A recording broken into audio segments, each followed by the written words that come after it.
Hello, friends. I'm so glad you're here. You know, sometimes, after a long day, it's nice to slow down and settle into a cozy spot where we can share stories together. This is a special place where bedtime stories help us unwind, spark our imaginations, and gently guide us into sweet dreams. Each night, we'll go on an adventure. Some will be fun, some a little mysterious, but all of them will be told with care, just for you. So grab your favorite blanket, get nice and comfy, and let's enjoy a story together. It's a wonderful way to end the day, isn't it? I'm so happy you're here with me. Tonight's story is SYLVANA and the Dark Wizard. In the heart of the ancient woods, where the trees stand as tall as dreams, there lived a goddess named SYLVANA. Her beauty was not of the flesh, but of the spirit that moved through her with the grace of the wind, unseen but ever present. She was the guardian of all that grew and breathed in the wilderness. Her hands knew the language of the leaves, her feet the silent paths of the deer. Her bow was made from the bones of the earth, her arrows from the starlight that shone through the canopy above. SYLVANA was a clever huntress, not by might alone, but by wisdom deeper than the roots of the oldest oak. She never took from the woods more than it offered, for she knew that the balance of life was delicate as a spider's web. Her mind was sharp, her instincts keen, and she moved through the world like a whisper, unseen by all who sought her, feared by those who would bring harm to her realm. But in the shadows of the world there lurked a force that was not of the earth, a darkness that had forgotten the song of the forest. A wizard, bitter in his age and steeped in the sorcery of forgotten realms, sought to undo the harmony that SYLVANA had long protected. His name was Malakar, and his soul was as twisted as the branches of the dead trees he left in his wake.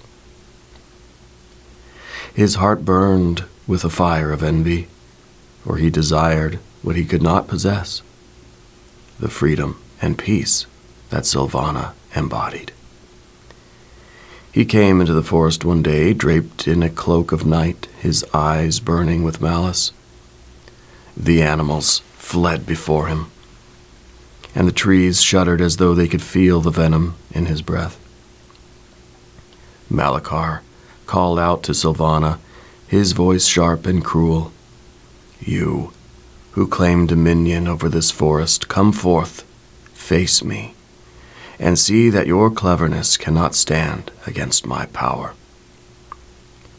But SYLVANA did not answer at once, for she knew that to confront him in anger would be to feed the darkness in his heart. She was patient, as the forest is patient. She waited, hidden in the folds of the earth, watching him as he cursed and spat at the trees, his magic seeping into the soil like poison. And when at last she spoke, it was not with fury, but with a voice as soft as the rustling leaves. "Malakar," she said, "you are lost. The shadows you cast will only deepen the darkness in your own heart. Why do you seek to destroy what does not belong to you?" Malakar's eyes flashed with rage. "You speak to me of belonging. This world is mine to take. Your forest is but a cage for those who know not how to wield power, but I will bend it to my will." SYLVANA's eyes softened with sorrow, for she saw the pain that drove him. She knew that beneath his cruelty lay a wound, deep and festering.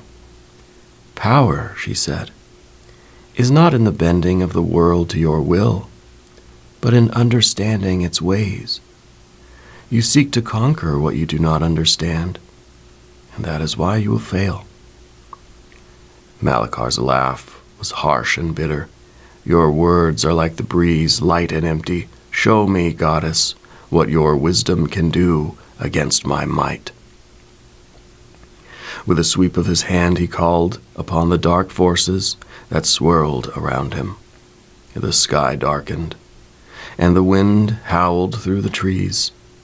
His magic tore at the earth, ripping roots from the ground, and the forest groaned as though in pain. Yet through the chaos, SYLVANA stood unmoved, her eyes clear, her heart steady. For she did not fight him with force. Instead, she called upon the forest itself not to battle, but to endure. The trees bent beneath the storm but did not break. The animals fled but did not fall. And as Malakar unleashed his fury, he found himself ensnared, not by arrows or blades, but by the very life of the forest he sought to destroy. Vines crept up from the earth, wrapping themselves around his feet, his hands. The roots he had torn from the ground reached out to him, pulling him down into the soil that he had so long sought to conquer. His magic sputtered, flickered, and faded, until he was bound by the very force he had tried to command. SYLVANA stepped forward, her voice soft but firm. "You cannot destroy the forest, Malakar, for the forest is life itself, and life endures not by might, but by harmony." Malakar struggled, but the more he fought, the tighter the vines grew. His eyes, once bright with malice, now dimmed with exhaustion. You have bested me," he gasped. "But I will never be free of this curse." SYLVANA knelt beside him, her hand resting gently on the earth. "The curse you carry is of your own making. It is not power that chains you, Malakar, but your own hatred. Let go of your need to control, and you may yet find peace." For a long moment, Malakar lay still, his chest heaving with the weight of his own darkness. And then, slowly, he closed his eyes. The vines loosened, and the earth around him grew still. SYLVANA watched as his form faded into the ground, his body returning to the earth from which all things come. And so, the forest breathed again, the trees straightened, the animals returned, and the wind sang through the branches once more. SYLVANA stood alone in the clearing, her heart heavy with the knowledge that not all battles are won by strength, but by wisdom, by patience, and by love. For the forest is not a place of victory or defeat, but a place of life, and life in all its forms endures.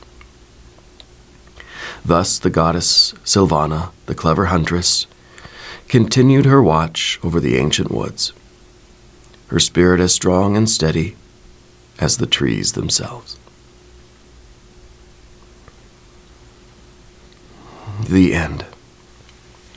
Well, wasn't that a lovely story? I'm so glad we could share it together. Now, as the day comes to an end, it's time to rest and let all those wonderful thoughts and dreams carry you through the night. Remember, tomorrow is a new day, full of new adventures, and I'll be right here when you're ready for another story.